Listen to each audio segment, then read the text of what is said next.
तमाम चीजें हैं, तकनीकी बातों पर विचार करिए मुख्यमंत्री जी, और नहीं तो आने वाले विधानसभा चुनाव के पहले आपको हम समझाने के लिए आ रहे हैं।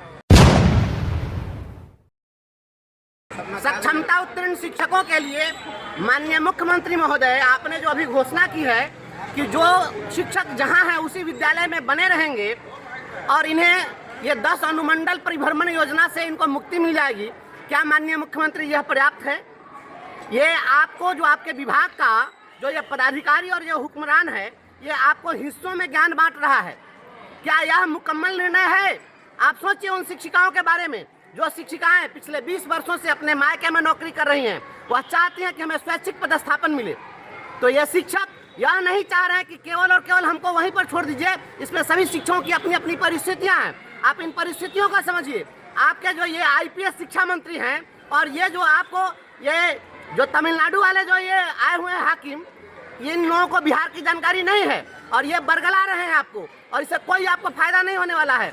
बिहार के शिक्षकों को आप स्वैच्छिक पोस्टिंग दीजिए। जो शिक्षिकाएं, जो बहन बेटियां अपने मायके में रह गई और 20 वर्षों तक उनको आज उनके मायके से विदा नहीं किया जा सका, वह चाहती हैं अपने ससुराल में अपने पति के साथ, अपने परिवार के साथ रहना, उनको आप वहाँ पोस्टिंग करिए।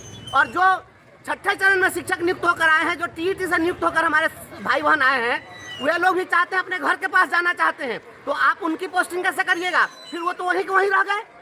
तो जो लोग स्कूल में अपने पूर्व स्थान पर रहना चाहते हैं उनको वहाँ रखा जाए, और जो बाहर जाना चाहते हैं, घर के समीप जाना चाहते हैं, उनके स्वैच्छिक स्थानांतरण की व्यवस्था करिए। और नहीं तो यह तमाशा जो हो रहा है और ताली जो बजवा रहे हैं, ये ताली जो है ना स्टेशन पर भी बहुत लोग बजाता है, ये ताली से कुछ नहीं होना। शिक्षकों की समस्या का समाधान करिए।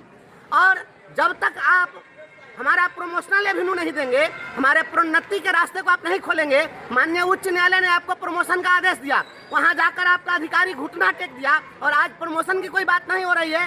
अब आज से फिर पहले वाला रिजाइन करेंगे और नया पद पर ज्वाइन करेंगे। हम लोग मुख्यमंत्री हैं, बिहार के विधायक हैं, 5 साल के बाद हटेंगे और फिर ज्वाइन करेंगे। ये क्या कर रहे हैं आप? इस प्रकार से नौकरी में नहीं होता है।